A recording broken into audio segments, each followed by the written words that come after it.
क्योंकि ये जिहड़ा एक ऐसा मसला है अपने नौजवानों नूं, अपनी अगली पनीरी नूं, अपनी जनरेशन ਲਈ जिस दा सीधा संबंध साडी हस्ती नाल है, साडी होंद नाल है।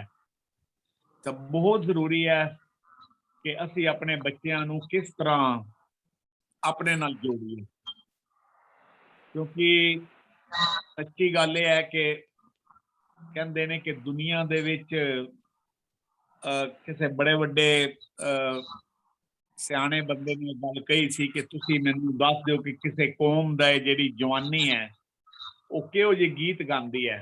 मैं तुहानूं दस दियांगा कि उसदी कौम दा भविष्य की है। तो इसलिए जदों अज असीं सब इधर उधर देखते हैं तो फिर वो एक बाणी दी लाइन है गुरु ग्रंथ साहब दी, दार देख सब को हसे ऐसी दशा हमारी, कि साडी कौमी तौर ते मैं देखना ते साडी दशा ते अज पूरा वर्ल्ड जिहड़ा है वो सच्ची गल है। एक गल ध्यान जरूर रखनी चाहिए कि सत श्री अकाल। मैं कहना तुसी वी भी आर चल बीइंग जाओ जिन्ना दा वॉच्ड, वी आर रिपोर्ट है। बीइंग ऑब्जर्व, कि हाँ हो जाए तैयार दुनिया जिहड़ी हैं। है वो कौमी तौर ते सानू देख भी रही है, ऑब्जर्व भी कर रही है। वो चाहे असी साडे बच्चे जो कर रहे हैं अज सोशल मीडिया दे उत्ते असी देखते हैं किस तरह भावें गुरुद्वारियां दे विच लाइनां लगियां ने 2-2 घंटे मत्था टेकण दा वारी नहीं आंदी। लगदा इस तरह कि जिवें सारी कौम जिहड़ी है वो धर्मी हो गई है। लेकिन जदों आस पास हो रही है जो मीडिया विच या जदों देखते हैं उदों लगता है जिवें कौम दे विच जिहड़ा जिहड़ी यूनिटी है वो है ही नहीं है, या बच्चे जिहड़े ने नशियां विच सुसाइडल टेंडेंसीज दे विच घरां दे विच जिहड़े आपसी कलेश। इसलिए अज दी पीढ़ी जिहड़ी है वो धर्म तो अपने विरसे तो जिहड़ा है वो गैप पै रहा है, दूर हो रही है, क्योंकि समझाया ही नहीं गया बच्चों नूं। बाणी दे विच तां बड़ी खूबसूरती नाल लिखे होया सी कि काहे पूत जगरत संग बाप, जिनके जने बडेरे तुम हो तिनसो जगरत पाप। बाणी दे विच तां इह समझाया गया सी। दरअसल सोचना ते समझना यही सी कि पहला लोग संयम विच रहन नूं चंगा समझदे सी। ਜਦੋਂ ਆਪਸ ਵਿੱਚ ਬੈਠਦੇ ਸੀ ਆਪਣੇ ਧਨ ਤੇ ਦੌਲਤ ਦੀ ਜਾਇਦਾਦਾਂ ਦੀਆਂ ਘੱਟ ਗੱਲਾਂ ਕਰਦੇ ਸਨ। ਪਰ ਹੁਣ ਜਿਹੜੀ ਅੱਜ ਦੀ ਸਥਿਤੀ ਹੈ ਲੋਕਾਂ ਦੀ ਗੱਲਬਾਤ ਦਾ ਜਿਹੜਾ ਜ਼ਿਆਦਾ ਵਿਸ਼ਾ ਹੈ ਉਹ ਇਹ ਹੀ ਗੱਲਾਂ ਬਣ ਗਈਆਂ ਕਿ ਉਹ ਪੈਸੇ ਦੀ ਗੱਲ, ਬਸ ਜਲਦੀ ਤੋਂ ਜਲਦੀ ਅਮੀਰ ਬਣਨਾ ਹੈ। ਤੇ ਕਿਸ ਤਰ੍ਹਾਂ ਮਨੀ ਮੇਕਿੰਗ ਦੀ ਜਿਹੜੀ ਗੱਲ, ਇੱਕ ਐਸੀ ਸੁਸਾਇਟੀ ਕ੍ਰੀਏਟ ਹੋ ਗਈ ਕਿ ਜਿਹਦੇ ਵਿੱਚ ਸਿਰਫ ਮਨੀ ਮੇਕਿੰਗ ਦੀ ਗੱਲ ਹੋਣ ਲੱਗ ਪਈ। ਅਸੀਂ ਬੱਚਿਆਂ ਨੂੰ ਸਿਰਫ ਗਣਿਤ ਸਿਖਾ ਰਹੇ ਹਾਂ, ਮੈਥਮੈਟਿਕਸ ਸਿਖਾ ਰਹੇ ਹਾਂ, ਪੈਸੇ ਦਾ ਗਣਿਤ, ਮਾਇਆ ਦਾ ਗਣਿਤ, ਕਰੋੜਪਤੀ ਦਾ ਗਣਿਤ। ਤੋ ਇਹ ਸਿਆਣੇ ਕਹਿੰਦੇ ਨੇ ਕਿ ਜੇ ਬੱਚੇ ਨੂੰ ਸਿਰਫ ਤੇ ਸਿਰਫ ਗਣਿਤ ਹੀ ਸਿਖਾਇਆ ਗਿਆ, ਮਾਇਆ ਵਾਲੀ ਲਾਇਆ ਗਿਆ ਤਾਂ ਬੱਚੇ ਪੈਰਾਲਾਈਜ਼ਡ ਹੋ ਜਾਣਗੇ। ਸਾਡੀ ਜਨਰੇਸ਼ਨ ਹੈ ਕਿ ਜਿਵੇਂ ਇੱਕੋ ਅੰਗ ਚੱਲਦਾ ਹੈ, ਹੋਰ ਕੋਈ ਨਹੀਂ, ਜ਼ਿੰਦਗੀ ਲੰਗੜੀ ਹੋ ਜਾਏਗੀ, ਕਿਉਂਕਿ ਇੱਕ ਪੈਰ ਨਾਲ ਚੱਲਣਾ ਅਸੀਂ ਸਿਖਾ ਰਹੇ ਹਾਂ ਉਹਨਾਂ ਨੂੰ। ਪਹਿਲੇ ਮਾਵਾਂ ਦੁਆਵਾਂ ਕਰਦੀਆਂ ਸਨ ਕਿ ਵੱਡਾ ਹੋ ਕੇ ਮੇਰਾ ਬੱਚਾ ਨੇਕ ਇਨਸਾਨ ਬਣੇ। ਅੱਜ ਅਕਸਰ ਅਸੀਂ ਦੇਖਦੇ ਹਾਂ ਕਿ ਕਹਿੰਦੇ ਕਿ ਮੇਰਾ ਵੱਡਾ ਹੋ ਕੇ ਮੇਰਾ ਪੁੱਤਰ ਢੇਰ ਸਾਰਾ ਪੈਸਾ ਕਮਾਵੇ। ਹਾਂਜੀ, ਮਿਲੇਨੀਅਲ ਕਲਚਰ ਇਹਨੂੰ ਕਹਿੰਦੇ ਨੇ ਕਿ ਜਲਦੀ ਤੋਂ ਜਲਦੀ ਕਰੋੜਪਤੀ ਹੋਣਾ ਹੈ। ਦੇਖੋ ਸ਼ਾਸਤਰਾਂ ਵਿੱਚ ਵੀ ਆਉਂਦਾ ਹੈ, ਉਹ ਕਹਿੰਦੇ ਨੇ ਸ਼ਨੇ ਸ਼ਨੇ 7 ਗੱਲਾਂ ਸ਼ਨੇ ਸ਼ਨੇ ਦੀਆਂ ਆਉਂਦੀਆਂ ਨੇ। ਉਹਦੇ ਚ 2-3 ਗੱਲਾਂ ਨੇ ਕਿ ਜਿਹੜੀ ਪ੍ਰਸਿੱਧੀ ਹੈ ਇਹ ਸ਼ਨੇ ਸ਼ਨੇ, ਸ਼ਨੇ ਸ਼ਨੇ ਮਤਲਬ ਸਹਿਜੇ ਸਹਿਜੇ, ਪੈਸਾ ਸਹਿਜੇ ਸਹਿਜੇ। ਜੇ ਕਿਸੇ ਕੋਲ ਇੱਕਦਮ ਕੋਈ ਪੈਸਾ ਆ ਗਿਆ ਤੇ ਇਹਦਾ ਮਤਲਬ ਗਲਤ ਤਰੀਕੇ ਨਾਲ ਉਹ ਕਮਾਇਆ ਹੈ। ਤੋ ਗਰੋਥ ਜਿਹੜੀ ਹੈ ਇਹਦਾ ਇੱਕ ਪ੍ਰੋਸੈਸ ਹੈ। ਜਿਵੇਂ ਕੁਦਰਤ ਦੇ ਵਿੱਚ ਅਸੀਂ ਦੇਖਦੇ ਹਾਂ ਕਿ ਪਹਿਲੇ ਬੀਜ ਬੀਜਿਆ ਜਾਂਦਾ ਹੈ, ਫਿਰ ਉਹਦਾ ਅੰਕੁਰ ਹੁੰਦਾ ਹੈ, ਫਿਰ ਉਹਦਾ ਪੌਦਾ ਹੁੰਦਾ ਹੈ, ਫਿਰ ਉਹ ਪੌਦਾ ਵੱਡਾ ਹੁੰਦਾ ਹੈ, ਦਰਖਤ ਬਣਦਾ ਹੈ, ਫਿਰ ਫੁੱਲ ਬਣਦੇ ਨੇ, ਲੱਗਦੇ ਨੇ, ਫਿਰ ਫਲ ਲੱਗਦਾ ਹੈ।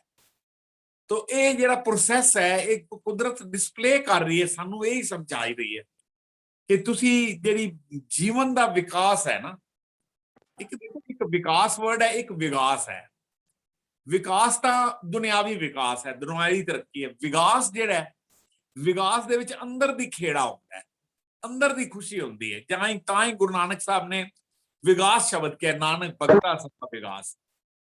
ਤੋ ਇਹ ਜਿਹੜਾ ਪ੍ਰੋਬਲਮ ਅਸੀਂ ਅੱਜ ਕਰ ਰਹੇ ਹਾਂ, ਇਸ ਦੇ ਉੱਤੇ ਮੈਨੂੰ ਲੱਗਦਾ ਕਿ ਸਾਨੂੰ ਬੜੀ ਸੋਚ ਵਿਚਾਰ ਕਰਨੀ ਚਾਹੀਦੀ ਹੈ।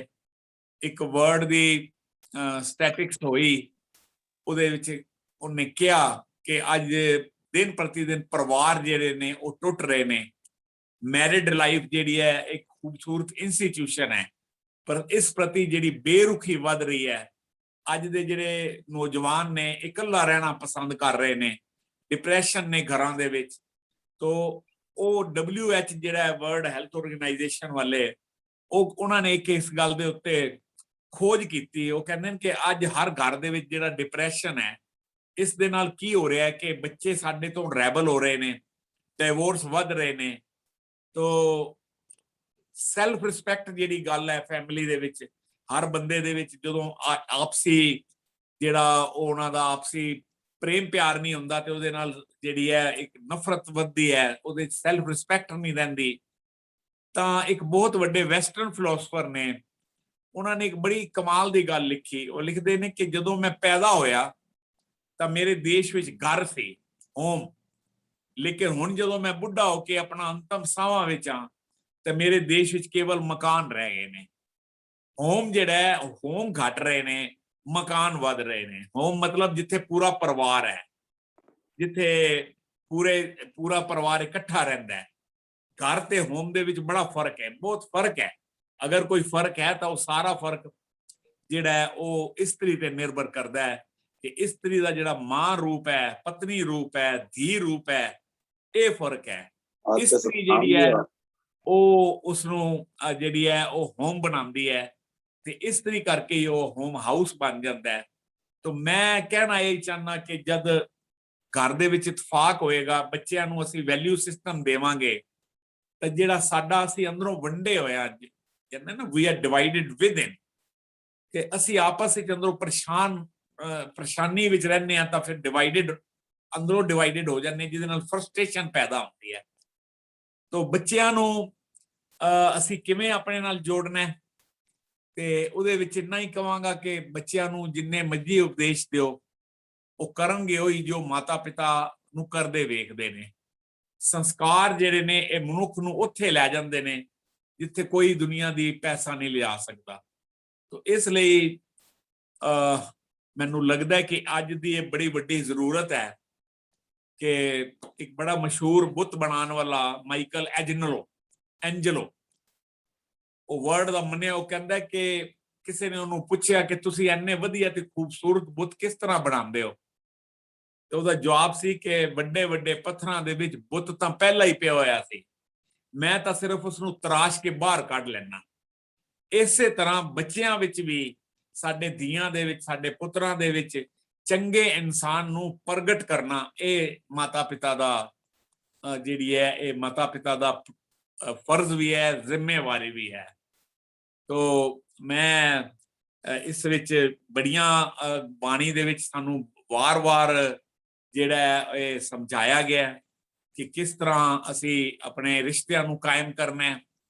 ਔਰ ਸਾਈਕੋਲੋਜੀ ਤਾਂ ਇਹ ਕਹਿੰਦੀ ਹੈ ਕਿ ਮਨੁੱਖ ਜੋ ਵੇਖਦਾ, ਜੋ ਚਿੰਤਨ ਕਰਦਾ, ਉਹ ਜਿਹਾ ਹੀ ਹੋਣ ਦੀ ਲਾਲਸਾ ਉਹਦੇ ਵਿੱਚ ਹੋ ਜਾਂਦੀ ਹੈ। ਮਨੋਵਿਗਿਆਨਿਕ ਨਿਯਮ ਹੈ ਕਿ ਮਨ ਜਿਹੜਾ ਹੈ ਅਨੰਤ ਰੂਪ ਧਾਰਨ ਕਰ ਲੈਂਦਾ ਹੈ। ਤੋ ਇੱਕ ਬੜੇ ਵੱਡੇ ਫਿਲਾਸਫਰ ਨੇ ਕਿਹਾ ਕਿ ਦੁਨੀਆ ਦੇ ਵਿੱਚ ਸਭ ਤੋਂ ਸ੍ਰੇਸ਼ਟ ਜਿਹੜੀ ਖੋਜ ਹੈ, ਉਹ ਇਸ ਗੱਲ ਦਾ ਅਧਿਐਨ ਕਰਨਾ ਹੈ ਕਿ ਮਨੁੱਖ ਨੂੰ ਕਿਹੋ ਜਿਹਾ ਹੋਣਾ ਚਾਹੀਦਾ ਹੈ, ਉਸਨੂੰ ਕੀ ਕਰਨਾ ਚਾਹੀਦਾ ਹੈ, ਉਸਨੂੰ ਕੀ ਨਹੀਂ ਕਰਨਾ ਚਾਹੀਦਾ। ਬੁੱਧਿਜ਼ਮ ਦੀ ਇੱਕ ਬੜੀ ਖੂਬਸੂਰਤ ਕੋਟੇਸ਼ਨ ਮੇਰੇ ਜ਼ਿਹਨ ਵਿੱਚ ਆ ਗਈ ਇੱਕਦਮ ਗੱਲ ਕਰਦੇ ਕਰਦੇ। ਉਹ ਕਹਿੰਦੇ ਨੇ ਕਿ ਪਹਿਲੇ, ਉਸ ਤੋਂ ਪਹਿਲੇ ਇੱਕ ਗੱਲ ਕਿ ਇੱਕ ਹੁੰਦਾ ਜੰਗਲ ਰਾਜ, ਉੱਥੇ ਰੂਲ ਚੱਲਦਾ ਈਟ ਔਰ ਬੀ ਈਟਨ, ਜਾਂ ਮਾਰ ਦਿਓ ਜਾਂ ਮਰ ਜਾਓ। ਜੰਗਲ ਦੇ ਵਿੱਚ ਇਹੀ ਕੁਝ ਚੱਲ ਰਿਹਾ। ਜਿਹੜਾ ਸਿਵਲਾਈਜ਼ਡ ਸ਼ਹਿਰ ਨੇ, ਜਿਹੜੀ ਸਿਵਲਾਈਜ਼ਡ ਜਗ੍ਹਾ ਹੈ, ਜਿੱਥੇ ਮਨੁੱਖ ਰਹਿੰਦਾ, ਲਿਵਿੰਗ ਬੀਇੰਗ ਹੈ, ਉੱਥੇ ਰੂਲ ਚੱਲਦਾ ਡਿਫਾਈਨ ਔਰ ਬੀ ਡਿਫਾਈਨ। ਜਾਂ ਤੁਸੀਂ ਆਪਣੇ ਆਪ ਨੂੰ ਡਿਫਾਈਨ ਕਰੋ, ਤੁਸੀਂ ਕੀ ਹੋ, ਕੀ ਕਰਨਾ ਚਾਹੁੰਦੇ ਹੋ, ਜਾਂ ਲੋਕ ਫਿਰ ਤੁਹਾਨੂੰ ਡਿਫਾਈਨ ਕਰਨਗੇ। ਔਰ ਅੱਜ ਜਿਹੜੀਆਂ ਮੈਂ ਚਿੰਤਾਵਾਂ ਤੁਹਾਡੇ ਨਾਲ ਕਰ ਰਿਹਾ, ਜਾਂ ਅਸੀਂ ਹਰ ਲੈਕਚਰ ਕੋਈ ਨਾ ਕੋਈ ਚਿੰਤਾ ਦੀ ਵਿਸ਼ਾ ਅਸੀਂ ਲੈਂਦੇ ਆ, ਤਾਂ ਉਹਦੇ ਵਿੱਚ ਇਹ ਹੁੰਦਾ ਕਿ ਅਸੀਂ ਕੌਮੀ ਤੌਰ ਤੇ ਦੇਖੀਏ ਤਾਂ ਵੀ ਆਰ ਬੀਇੰਗ ਡਿਫਾਈਨਡ, ਸਾਨੂੰ ਲੋਕ ਡਿਫਾਈਨ ਕਰ ਰਹੇ ਨੇ, ਕਿਉਂਕਿ ਅਸੀਂ ਆਪਣੇ ਬੱਚਿਆਂ ਨੂੰ ਡਿਫਾਈਨ ਕਰਨ ਦੀ ਜਿਹੜੀ ਐਜੂਕੇਸ਼ਨ ਹੈ, ਜਿਹੜੀਆਂ ਨਿਆਮਤਾਂ ਨੇ ਅਸੀਂ ਉਹ ਦੇ ਨਹੀਂ ਪਾਏ, ਉਹ ਹੈਗੀਆਂ ਸੀ ਗੁਰੂ ਗ੍ਰੰਥ ਸਾਹਿਬ ਦੇ ਵਿੱਚ, ਬਾਣੀ ਦੇ ਵਿੱਚ। ਤਾਂ ਉਹ ਮੈਂ ਬੁੱਧਿਜ਼ਮ ਦੀ ਜਿਹੜੀ ਮੈਂ ਗੱਲ ਕਰ ਰਿਹਾ ਸੀ ਕਿ ਬੁੱਧਿਜ਼ਮ ਦੇ ਵਿੱਚ ਇੱਕ ਬੜੀ ਕਮਾਲ ਦੀ ਇੱਕ ਕੋਟੇਸ਼ਨ ਹੈ ਕਿ ਅਪ ਦੀਪੋ ਭਵ, ਕਿ ਉਹਦਾ ਮਤਲਬ ਇਹ ਹੈ ਕਿ ਆਪਣੇ ਦੀਵੇ ਆਪ ਬਣਨਾ। ਦੀਵਾ ਆਪ ਬਣਨ ਦਾ ਕੀ ਮਤਲਬ ਹੈ? ਕਹਿੰਦੇ ਨਾ ਜਿਹੜਾ ਲੈਂਪ ਹੈ, lamp does not speak, lamp ਬੋਲਦਾ ਨਹੀਂ, lamp introduces itself through its light. ਉਹ ਆਪਣੀ ਲਾਈਟ ਨਾਲ ਜਾਣਿਆ ਜਾਂਦਾ ਕਿ ਉਹਦੇ ਚ ਇੱਕ ਦੀਵਾ ਹੈ, ਉਹਦੀ ਰੋਸ਼ਨੀ ਹੈ। ਔਰ ਹਮੇਸ਼ਾ ਧਿਆਨ ਰੱਖਣਾ, ਅਧਿਆਤਮਕਤਾ ਦੇ ਵਿੱਚ ਜਾਂ ਗੁਰੂ ਗ੍ਰੰਥ ਸਾਹਿਬ ਦੇ ਵਿੱਚ ਜਿੱਥੇ ਵੀ ਦੀਵੇ ਦੀ ਗੱਲ ਹੈ, ਚਾਨਣ ਦੀ ਗੱਲ ਹੈ, ਉਹ ਗਿਆਨ ਦੀ ਗੱਲ ਹੈ। ਜਿੱਥੇ ਹਨੇਰਾ ਹੈ ਉੱਥੇ ਅਗਿਆਨਤਾ ਦੀ ਗੱਲ ਹੈ। ਤੇ ਅਪ ਦੀਪੋ ਭਵ ਦਾ ਮਤਲਬ ਵੀ ਇਹੀ ਹੈ ਕਿ ਆਪਣੇ ਦੀਵੇ ਆਪ ਬਣੋ। ਅਸੀਂ ਆਪਣੇ ਯੰਗਸਟਰਸ ਨੂੰ ਆਪਣਾ ਦੀਵਾ ਆਪ ਬਣਾਉਣਾ ਹੈ। ਹੁਣ ਹਾਲਾਤ ਇਹ ਨੇ ਕਿ ਮਾਫ ਕਰਨਾ, ਮੈਂ ਕੁਝ ਸੱਚਾਈਆਂ ਜਿਹੜੀਆਂ ਬੜੀਆਂ ਨੇੜਿਓਂ ਦੇਖੀਆਂ ਨੇ, ਉਹ ਇਹ ਨੇ ਕਿ ਅੱਜ ਮੈਂ ਇੱਕ ਘਰ ਵਿੱਚ ਖੁਦ ਗਿਆ, ਆਪਣੇ ਬ੍ਰਦਰ ਦੇ ਘਰ, ਤਾਂ ਕਿਹਾ ਗਿਆ ਕਿ ਵੀ ਭਾਈ ਸਾਹਿਬ ਆਏ ਨੇ ਤੇ ਕੁਝ ਲਿਆਓ, ਚਾਹ ਬਣਾਓ। ਤੇ ਅੱਗੋਂ ਜਵਾਬ ਆਇਆ ਜੀ ਕਿ ਬ੍ਰੇਕ ਆਣ ਦਿਓ, ਕੋਈ ਟੀਵੀ ਤੇ ਦੇਖ ਰਹੇ ਸੀ ਸੀਰੀਅਲ, ਕਿ ਬ੍ਰੇਕ ਆਣ ਦਿਓ, ਮੈਂ ਆਨੀ ਆ। ਹੁਣ ਇਸੇ ਤਰ੍ਹਾਂ ਮਤਲਬ ਮੈਂ ਕਹਿਣਾ ਇਹ ਚਾਹੁੰਦਾ ਕਿ ਬੱਚਿਆਂ ਲਈ ਸਾਡੇ ਕੋਲ ਟਾਈਮ ਨਹੀਂ ਹੈ। ਅਸੀਂ ਬੱਚਿਆਂ ਨੂੰ ਇਤਨੇ ਜ਼ਿਆਦਾ ਜਾਂ ਟੈਲੀਫੋਨਾਂ ਤੇ ਸਾਡੇ ਬੱਚੇ ਨੇ ਜਾਂ ਟੀਵੀਆਂ ਦੇ ਅੱਗੇ ਨੇ। ਤੇ ਬੱਚਿਆਂ ਨੂੰ ਪੁੱਛਿਆ ਗਿਆ ਕਿ what they would like God to do for you, ਕਿਸੇ ਬੱਚੇ ਨੂੰ ਪੁੱਛਿਆ ਗਿਆ ਕਿ ਤੂੰ ਕੀ ਚਾਹੁੰਦਾ, ਰੱਬ ਤੇਰੇ ਲਈ ਕੀ ਕਰੇ? ਤੇ ਉਹ ਕਹਿੰਦਾ ਪਰਮਾਤਮਾ ਮੈਨੂੰ ਟੀਵੀ ਬਣਾ ਦੇ, ਕਿਉਂਕਿ I want center of attention and to be heard from my parents, ਕਿ ਮੇਰੇ ਪੇਰੈਂਟਸ ਜਿਹੜੇ ਨੇ ਉਹ ਟੀਵੀ ਦੇ ਅੱਗੇ ਹੁੰਦੇ ਨੇ, ਮੈਨੂੰ ਤੂੰ ਟੀਵੀ ਬਣਾ ਦੇ ਤਾਂ ਕਿ ਇਸ ਬਹਾਨੇ ਮੇਰੇ ਮਾਤਾ ਪਿਤਾ ਤਾਂ ਮੇਰੇ ਕੋਲ ਰਹਿਣਗੇ। ਤਾਂ ਸਾਡੀ ਜਨਰੇਸ਼ਨ ਨੂੰ ਦੇ ਵਿੱਚ, ਜਿਵੇਂ ਮੈਂ ਪਹਿਲੇ ਵੀ ਕਿਹਾ, ਸੰਸਕਾਰਾਂ ਤੋਂ ਦੂਰ ਚਲੇ ਗਏ, ਨਸ਼ਿਆਂ ਦੇ ਵਿੱਚ, ਡਿਪਰੈਸ਼ਨ ਦੇ ਵਿੱਚ, ਕੌਮੀ ਤੌਰ ਦੇ ਉੱਤੇ ਜਿਸ ਤਰ੍ਹਾਂ ਸੁਸਾਇਟੀ ਡਿਵੈਲਪ ਹੋ ਰਹੀ ਹੈ ਕਿ ਸਿਰਫ ਤੇ ਸਿਰਫ ਜਿਸਮ ਦਿਖ ਰਹੇ ਨੇ, ਨਾ ਮਾਂ ਦਿਖ ਰਹੀ ਹੈ, ਨਾ ਮੈਂ ਭੈਣ ਦਿਖ ਰਹੀ ਹੈ, ਨਾ ਧੀ ਦਿਖ ਰਹੀ ਹੈ। ਇੱਕ ਐਸੀ ਸੁਸਾਇਟੀ ਜਿਹੜੀ ਹੈ ਡਿਵੈਲਪ ਹੋ ਰਹੀ ਹੈ। ਇਸ ਲਈ ਸਾਨੂੰ ਬਹੁਤ ਜ਼ਰੂਰੀ ਹੈ ਕਿ ਜਿਹੜੀ ਮਾਤਾ ਪਿਤਾ ਨੂੰ, ਖਾਸ ਕਰਕੇ ਮਾਂ ਨੂੰ, ਸਾਨੂੰ ਬੜਾ ਸੁਚੇਤ ਕਰਨਾ ਪਏਗਾ। ਸਾਨੂੰ ਵੈਲਿਊ ਸਿਸਟਮ ਨਾਲ ਜੁੜਨਾ ਮਾਂ ਦਾ ਬੜਾ ਵੱਡਾ ਇੱਕ, ਮੈਂ ਸਮਝਦਾ ਕਿ ਜ਼ਰੂਰੀ ਹੈ। ਆਮ ਤੌਰ ਤੇ ਸ਼ਾਸਤਰਾਂ ਵਿੱਚ ਇਹ ਕਿਹਾ ਗਿਆ ਕਿ ਇਸਤਰੀ ਦਾ ਜਿਹੜਾ ਮੋਕਸ਼ ਹੈ, ਇਸਤਰੀ ਦੀ ਜਿਹੜੀ ਮੁਕਤੀ ਹੈ, ਉਸਦੀ ਮੁਕਤੀ ਉਹਦੀ ਪੂਰਨ ਰੂਪ ਮਾਂ ਬਣ ਜਾਣ ਤੇ ਨਿਰਭਰ ਹੈ। ਜਿਤਨੀ ਵੱਡੀ ਮਾਂ ਹੋਏਗੀ ਉਤਨੀ ਗਹਿਰੀ ਮੁਕਤੀ ਹੋਏਗੀ। ਮਤਲਬ ਮਾਂ ਦਾ ਕੀ ਮਤਲਬ ਹੈ ਕਿ ਜਿਤਨੀ ਬੱਚਿਆਂ ਦੀ ਅੱਛੀ ਪਰਵਰਿਸ਼ ਕਰੇਗੀ ਮਾਂ, ਉਤਨੀ ਜਿਹੜੀ ਹੈ ਉਹ ਮੁਕਤ ਹੁੰਦੀ ਜਾਏਗੀ। ਮਾਂ ਵਿੱਚ ਜਦੋਂ ਬੱਚੇ ਦਾ ਨਿਰਮਾਣ ਹੋ ਰਿਹਾ ਹੁੰਦਾ ਹੈ, ਉਸ ਟਾਈਮ ਵੀ ਮਾਂ ਨਾਲ ਸੰਬੰਧ ਜਿਹੜਾ ਹੈ ਮਾਂ ਦਾ ਬੱਚੇ ਦਾ, ਉਹ ਨਾਭੀ ਨਾਲ ਹੈ। ਇਹ ਸਾਇੰਟੀਫਿਕ ਪ੍ਰੂਵ ਹੋ ਚੁੱਕਿਆ ਹੈ। ਮਾਂ ਨਾਲ ਸਰੀਰਕ ਜੋੜ ਦਾ ਅੰਤ ਜਦੋਂ ਬੱਚੇ ਦਾ ਜਨਮ ਹੁੰਦਾ ਹੈ ਤੇ ਨਾਭੀ ਨੂੰ ਕੱਟਣ ਨਾਲ ਹੋ ਜਾਂਦਾ ਹੈ। ਨਾਭੀ ਦੇ ਕੱਟਣ ਤੋਂ ਬਾਅਦ ਜਿਹੜਾ ਮਾਂ ਦਾ ਰਿਸ਼ਤਾ ਹੈ, ਜਿਹੜਾ ਮਾਂ ਤੇ ਬੱਚੇ ਦਾ ਆਪਸ ਦੇ ਵਿੱਚ ਸੰਬੰਧ ਹੈ, ਉਹ ਨਾਭੀ ਨੂੰ ਕੱਟਣ ਤੋਂ ਬਾਅਦ, ਪੈਦਾ ਹੋਣ ਤੋਂ ਬਾਅਦ ਉਹ ਜਿਹੜਾ ਹੈ ਚਲਾ ਜਾਂਦਾ। ਔਰ ਫਿਰ ਮਾਂ ਦਾ ਸੰਬੰਧ ਬੱਚੇ ਨਾਲ ਹੋਠਾਂ ਦਾ ਹੋ ਜਾਂਦਾ ਹੈ, ਫੀਡ ਲੈਣ ਲਈ। ਔਰ ਕਿਤਨੀ ਮਤਲਬ ਇੱਕ ਨਾਮੋਸ਼ੀ ਹੈ ਕਿ ਅੱਜ ਮਾਂ ਜਿਹੜੀ ਹੈ ਉਹ ਬੱਚੇ ਨੂੰ ਉਹ ਫੀਡ ਦੇਣ ਤੋਂ ਵੀ, ਆਪਣੇ ਫੀਡ ਦੇਣ ਤੋਂ ਵੀ ਬੜੀ ਥਾਵਾਂ ਤੇ ਅਸੀਂ ਦੇਖਦੇ ਹਾਂ ਕਿ ਮੁਨਕਰ ਹੋ ਰਹੀ ਹੈ। ਇਸ ਲਈ ਮੈਨੂੰ ਲੱਗਦਾ ਕਿ ਇਹ ਬਹੁਤ ਵੱਡਾ ਵਿਸ਼ਾ ਹੈ। ਇਸ ਵਿਸ਼ੇ ਦੇ ਉੱਤੇ ਸਾਨੂੰ ਜਿਹੜਾ ਇਹ ਸਮਝਾਉਣਾ ਪਏਗਾ ਬੱਚਿਆਂ ਨੂੰ ਕਿ ਕਿਸ ਤਰ੍ਹਾਂ ਮਾਵਾਂ ਨੂੰ, ਕਿ ਕਿਸ ਤਰ੍ਹਾਂ ਜਿਹੜਾ ਬੱਚਿਆਂ ਨੂੰ ਅਸੀਂ ਆਪਣੇ ਨਾਲ ਰੱਖਣਾ ਹੈ।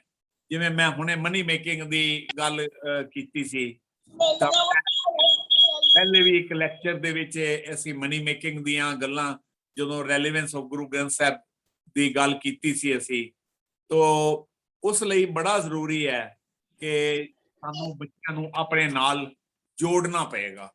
ਸਾਨੂੰ ਬੱਚਿਆਂ ਨੂੰ ਦੀ ਪਰਵਰਿਸ਼ ਵਿੱਚ ਸਾਨੂੰ ਇਸ ਤਰ੍ਹਾਂ ਲੱਗੇ ਕਿ ਅਸੀਂ ਬੱਚਿਆਂ ਨੂੰ ਆਪਣੇ ਹੈ ਨਾ ਕੀ ਕਹਿੰਦੇ ਨੇ ਕਿ ਬੱਚਿਆਂ ਨੂੰ ਇਸ ਤਰ੍ਹਾਂ ਉਹਨਾਂ ਦੀ ਪਰਵਰਿਸ਼ ਕਰੀਏ ਕਿ ਜਿਸ ਤਰ੍ਹਾਂ ਸਾਨੂੰ, ਜਿਵੇਂ ਬਾਣੀ ਦੇ ਵਿੱਚ ਕਿਹਾ ਗਿਆ ਕਿ ਮਾਵਾਂ ਦੀ ਜਿਹੜੀ ਰੋਲ ਹੈ ਉਸ ਰੋਲ ਨੂੰ ਕਿਸ ਤਰ੍ਹਾਂ ਅਦਾ ਕਰਨਾ ਹੈ, ਇਸ ਬਾਰੇ ਸਾਨੂੰ ਬੜੇ ਲੈਕਚਰ ਅੱਗੇ ਕਰਾਂਗੇ। ਕਿਉਂਕਿ ਹੁਣ ਇਹ ਤਿਆਰੀ ਤਾਂ ਬਿਲਕੁਲ ਸੱਚੀ ਗੱਲ ਹੈ, ਜਦੋਂ ਵੀ ਕੋਈ ਲੈਕਚਰ ਕਰਨਾ ਹੁੰਦਾ ਹੈ, ਤਿਆਰੀ ਕਰਨੀ ਹੁੰਦੀ ਹੈ, तो आशा की वार होनी सी ते तैयारी, मैं सच दसदा कि तैयारी इस सबजैक्ट की भी मेरी नहीं सी। जिन्ना क मेरे सामने जो कुछ मैनू समझ आ रहा मैं तुहाडे नाल संबंधित हो रहा, क्योंकि सानू ये बहुत जरूरी है कि सानू समझाना भी बड़ा पेगा बच्चों को कि संतोख है ना, गुरु साहब का बड़ा खूबसूरत फरमान, बिना संतोख नहीं को राजा है जी। तो इसलिए बड़ा जरूरी है कि संतोख बच्चों को किवें सिखाना है। संतोख दे विच अगर बच्चे सीख गया संतोख बचपन तो ही, अगर उसनूं जिहड़ी मनुख दी जिहड़ी जिंदगी का एक बहुत वड्डा जिहड़ी समस्या है वो यही आंदी है कि वो जो नहीं है वो दिखण दी कोशिश करता है। तो सानू दसना पेगा बच्चों को कि एक चंगा इंसान, एक चंगा मनुख किवें बनना है। मैं एक मुसलमान दोस्त से, वो बड़ा इंटलैक्चुअल सी, वो कहन लगा कि मैं मेरे बच्चे नू बड़ी चंगी तरह समझाया कि तू मुसलमान है, तू घर है, जदों तू सड़क ते जाए एज इंसान जा। तो असी इंसानियत बच्चों को किवें सिखानी है। जिवें लोभ की गल है भी, लोभ बच्चों च पैसे का जी गल, मैं फिर मनी मेकिंग पे आवांगा। तो मेरे सामने एक शब्द आ गया, आसा महला पंजवां, कि निमक काम स्वाद कारण कोट दिनस दुख पावे, करी मोहत रंग माने फिर बोर बोर पछतावे। एक छोटे जे सुख लई, लग्जरी लई तू किन्ने दुख पाएगा बाद दे विच। वो कहंदे ना, थोड़े जे इंजॉयमेंट लई, कुछ पल दे इंजॉयमेंट लई तू गुनाह जिहड़ा है ये ना कर, क्योंकि ये स्वाद तक चला जाएगा लेकिन जिहड़ा गुनाह है तेरी कबर तक चला जाएगा। ये गल्लां असी किस तरीके अपनी जिहड़ी है ना, देखो एक हुंदी है नीड, एक हुंदी है desire. Needs can be defined, needs नूं असी डिफाइन कर सकते हैं, desire can not be defined, क्योंकि डिजायर एक पूरी होएगी तो चार डिजायर्स होर जिहड़ियां ने वो तुहाडे सामने आ जाएंगियां, वो डिजायर्स खत्म हो ही नहीं सकदियां। तो मनुख केवल एक शरीर बन के ਜਿਹੜਾ ਜੀਂਦਾ ਜਦੋਂ, ਤੇ ਉਸ ਟਾਈਮ ਸਾਨੂੰ ਮਨੁੱਖ ਨੂੰ, ਅਸੀਂ ਮਨੁੱਖ ਨੂੰ ਐਜ਼ ਏ ਮਾਨਸਿਕ ਤੌਰ ਤੇ ਵੀ ਬੱਚੇ ਨੂੰ ਇਸ ਤਰ੍ਹਾਂ ਬਣਾਉਣਾ ਹੈ ਕਿ ਉਹ ਅਯੋਗ ਤਰੀਕਿਆਂ ਨਾਲ ਖੁਦ ਨੂੰ ਅਮੀਰ ਕਰਨ ਦਾ ਯਤਨ ਕਰਨ ਦੇ ਵਿੱਚ ਰੁਚਿਤ ਨਾ ਹੋਵੇ। ਉਹ ਅਯੋਗ ਸਾਧਨ ਮਨੁੱਖ ਦੇ ਪਾਪ ਦੇ ਰਾਹ ਦੇ ਤੌਰ ਤੇ ਜਿਹੜੇ ਨੇ ਨਾ, ਉਹ ਉਹਨਾਂ ਨੂੰ ਗਲਤ ਪਾਸੇ ਪਾ ਦਿੰਦੇ ਨੇ। ਤੇ ਇਸ ਲਈ ਸੰਤੋਖ ਜਿਹੜਾ ਇਹ ਮਨੁੱਖ ਨੂੰ ਘੱਟ ਸਾਧਨਾਂ ਵਿੱਚ ਕੰਮ ਚਲਾਉਣ ਦੀ ਜਾਚ ਦੱਸਦਾ ਹੈ। ਸੰਤੋਖ ਵਿੱਚ ਸੰਤੁਸ਼ਟ ਹੈ, ਸ਼ੁਕਰਾਨੇ ਦਾ ਭਾਵ ਹੁੰਦਾ ਹੈ ਸੰਤੋਖ ਵਿੱਚ। ਸੰਤੋਖੀ ਮਨੁੱਖ ਆਪਣੀ ਤੁਲਨਾ ਆਪਣੇ ਤੋਂ ਨੀਵੇਂ ਨਾਲ ਕਰਦਾ ਹੈ, ਆਪਣੇ ਤੋਂ ਵੱਡੇ ਨਾਲ ਨਹੀਂ ਕਰਦਾ।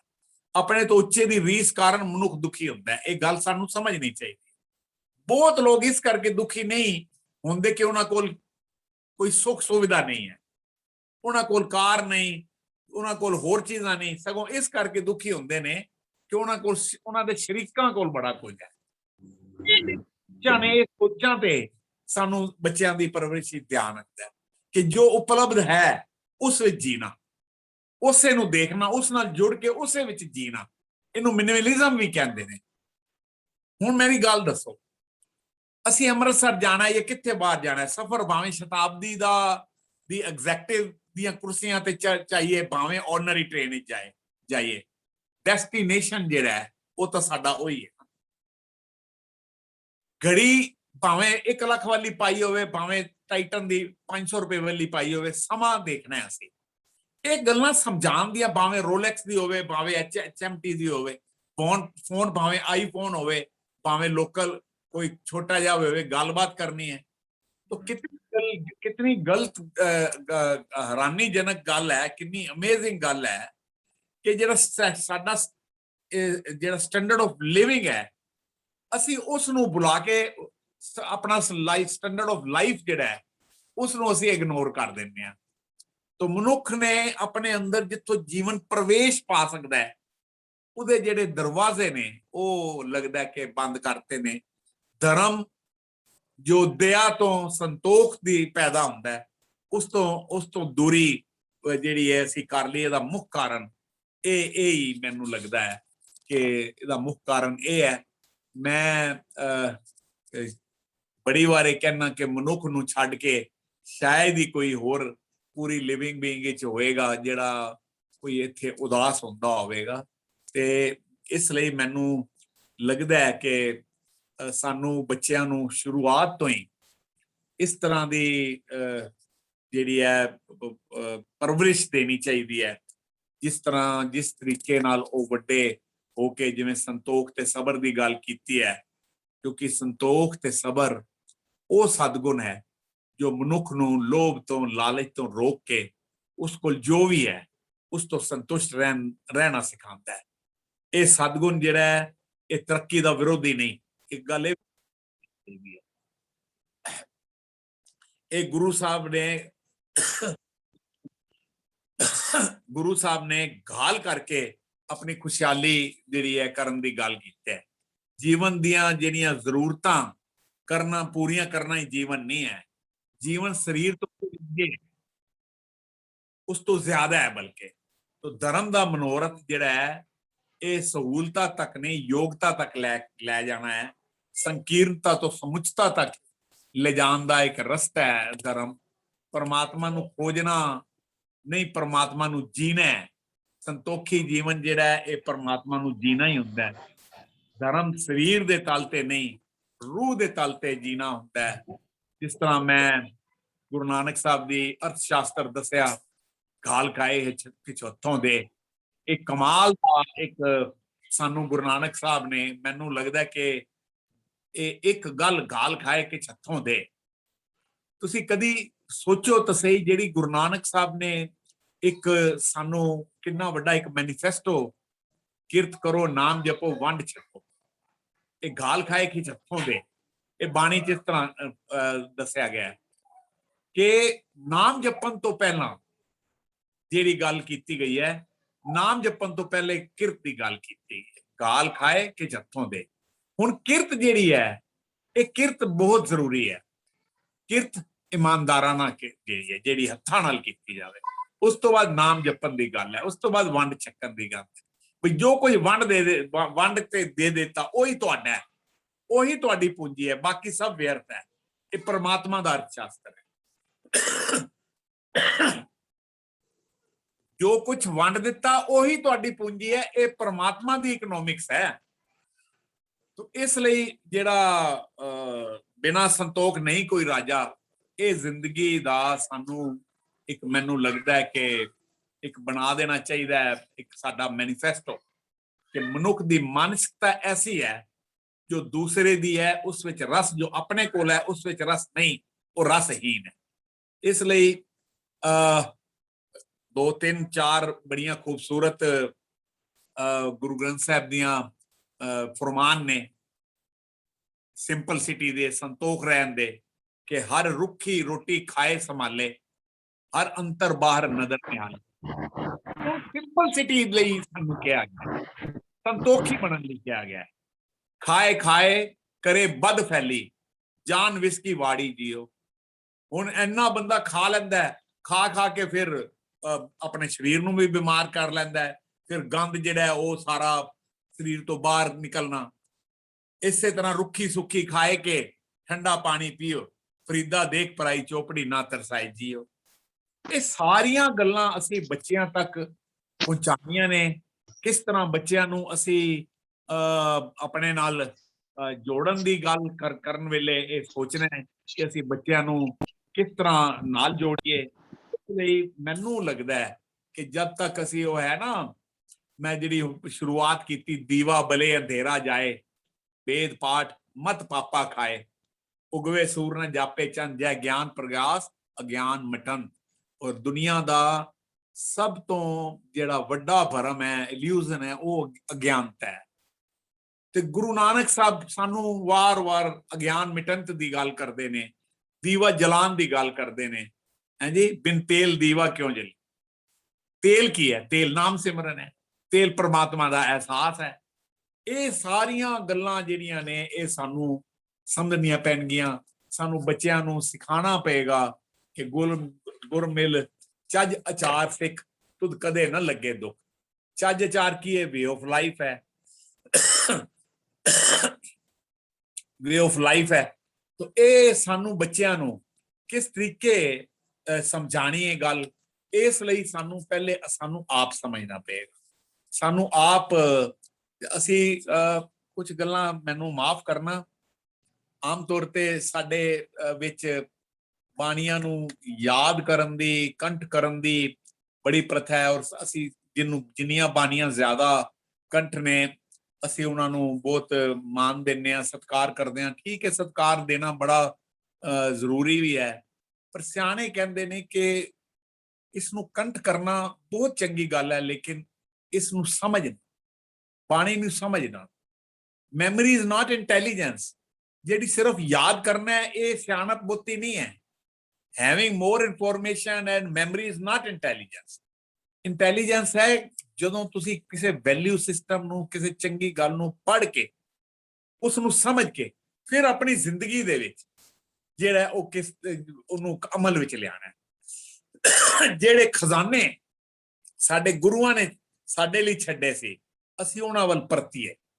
ਇਹ ਕਾਰਜ ਕਰਦੇ ਹੋਏ ਅਸੀਂ ਆਪਣਾ ਬਿਖਰਾਵ ਛੱਡੀਏ ਆਪਸੀ। ਧਰਮ ਨੂੰ ਮੂੰਹ ਤੱਕ ਸੀਮਤ ਨਾ ਕਰੋ, ਧਰਮ ਨੂੰ ਅੰਦਰ ਤੱਕ ਲੈ ਕੇ ਜਾਈਏ।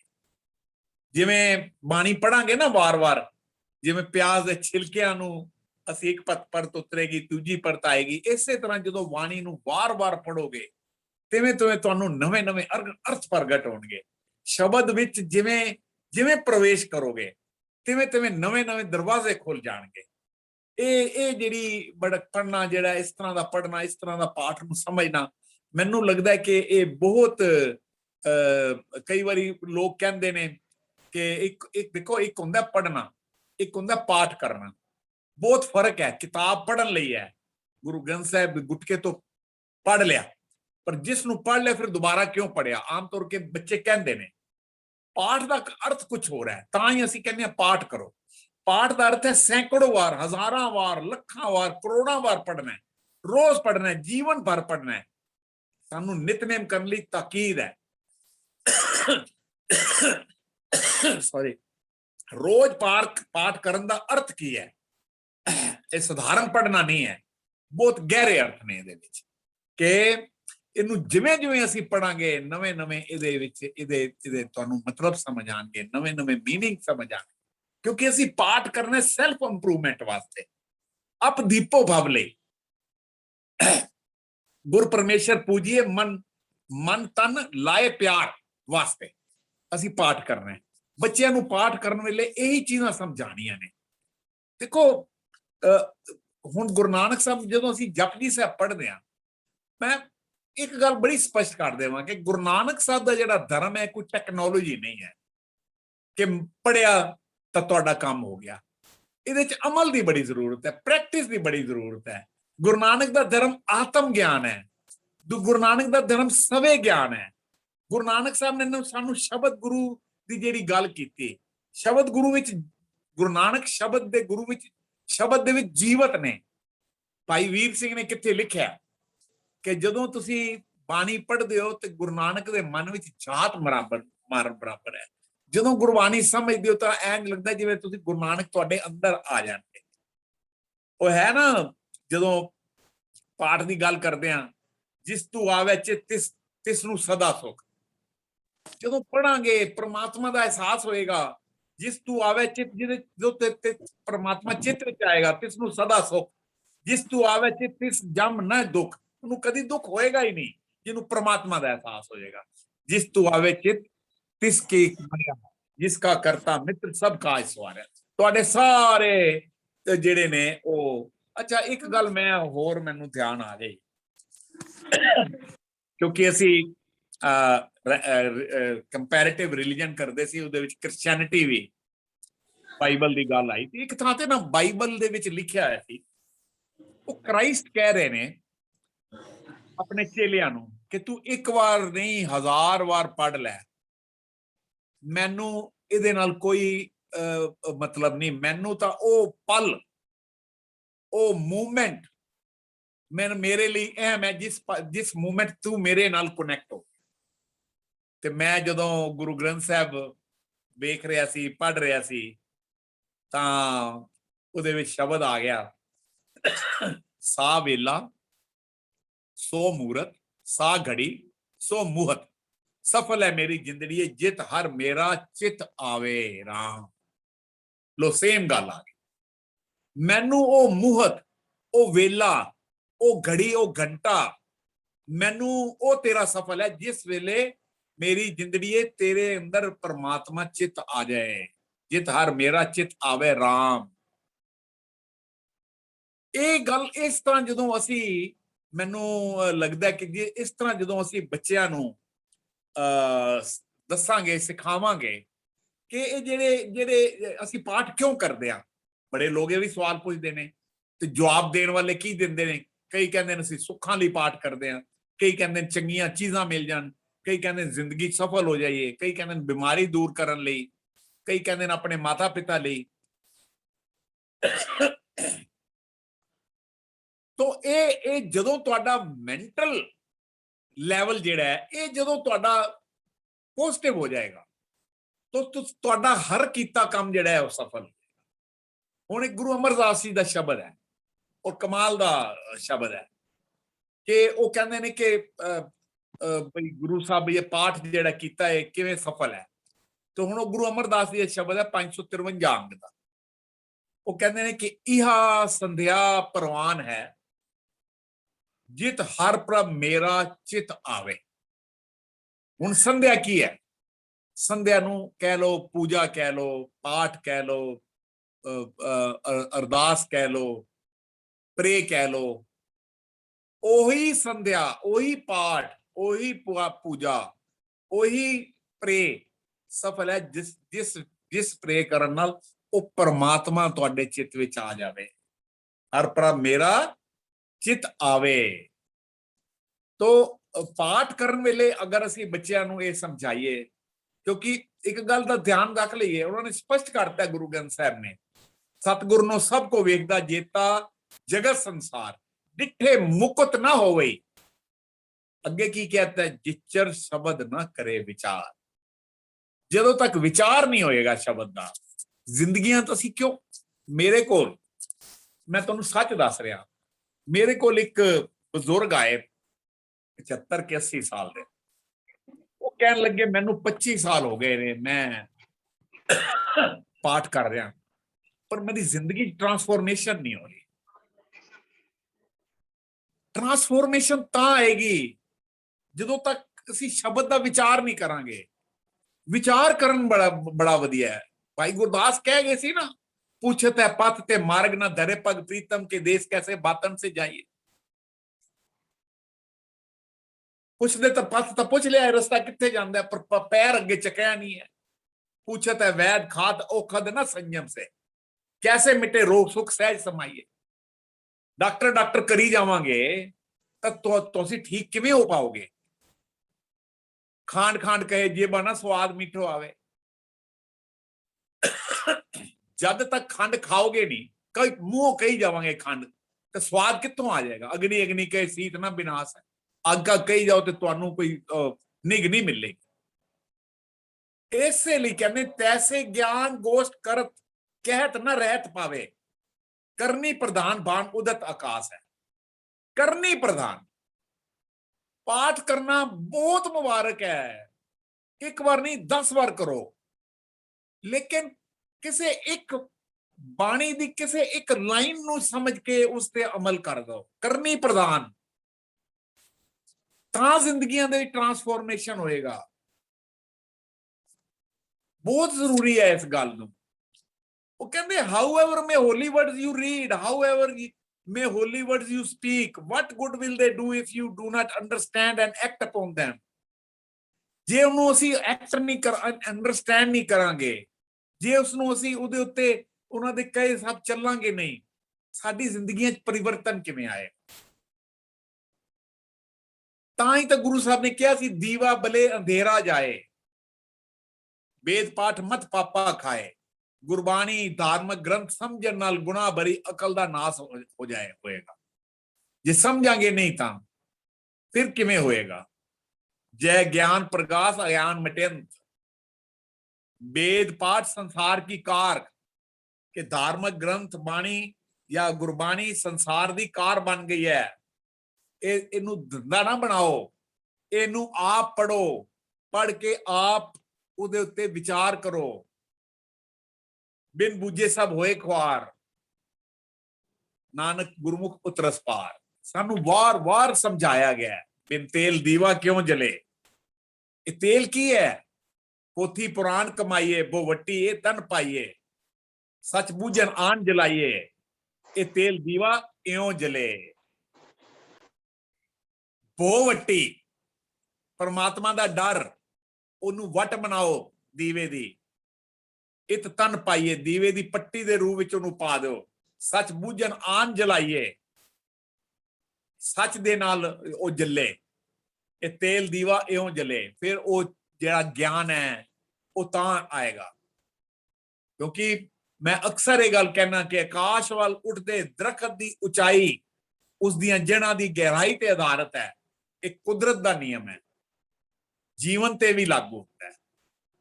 ਇਸ ਲਈ ਜਿਹੜੀਆਂ ਜੜ੍ਹਾਂ ਹੈਗੀਆਂ ਸਾਡੀਆਂ, ਉਹ ਜੜ੍ਹਾਂ ਸਾਡੀਆਂ ਇਹ ਗਿਆਨ ਹੈ, ਗੁਰਬਾਣੀ ਹੈ। ਇਹ ਬਹੁਤ ਜ਼ਰੂਰੀ ਹੈ। ਸਾਨੂੰ ਇਹ ਜਿਹੜੇ ਕਰਮ ਕਾਂਡ ਨੇ, ਇੱਕ ਗੱਲ ਜਿਹੜੀ ਜ਼ਰੂਰਤ ਤੋਂ ਜ਼ਿਆਦਾ ਜਿਹੜੀ ਅਸੀਂ ਸ਼ਰਧਾ ਤੇ ਪੂਜਾ ਤਾਂ ਵੱਧ ਗਈ, ਗਿਆਨ ਘਟ ਰਿਹਾ ਹੈ। ਇਸ ਗਿਆਨ ਨੂੰ ਅਸੀਂ ਕਿਸ ਤਰ੍ਹਾਂ ਵਧਾਉਣਾ ਹੈ? ਇੱਕ ਪ੍ਰਸ਼ਨ ਜੋ ਗੁਰੂ ਗ੍ਰੰਥ ਸਾਹਿਬ ਤੇ ਆਸਥਾ ਰੱਖਣ ਵਾਲਿਆਂ ਦੇ ਜ਼ਿਹਨ ਵਿੱਚ ਉਪਜਦਾ ਜਾ ਰਿਹਾ ਹੈ ਕਿ ਕਿੱਥੇ ਅਸੀਂ ਗੁਰੂ ਗ੍ਰੰਥ ਸਾਹਿਬ ਨੂੰ ਬੁੱਤ ਪੂਜਾ ਵਾਂਝ ਤੱਕ ਨਹੀਂ ਪੂਜ ਰਹੇ।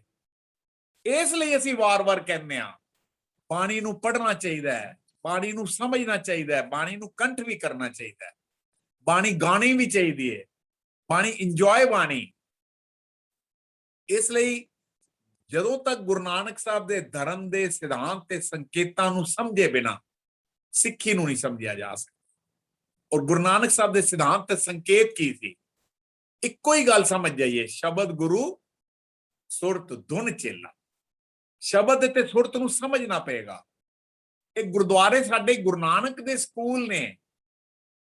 ਅਸੀਂ ਜਾਈਏ ਉੱਥੇ ਫਿਜ਼ੀਕਲੀ, ਲੇਕਿਨ ਸਾਨੂੰ ਹੁਕਮ ਸੁਰਤ ਧੁਨ ਚੇਲਾ। ਚੇਲਾ ਸੁਰਤ ਨੂੰ ਕਿਹਾ ਹੈ, ਸਰੀਰ ਨੂੰ ਨਹੀਂ ਕਿਹਾ।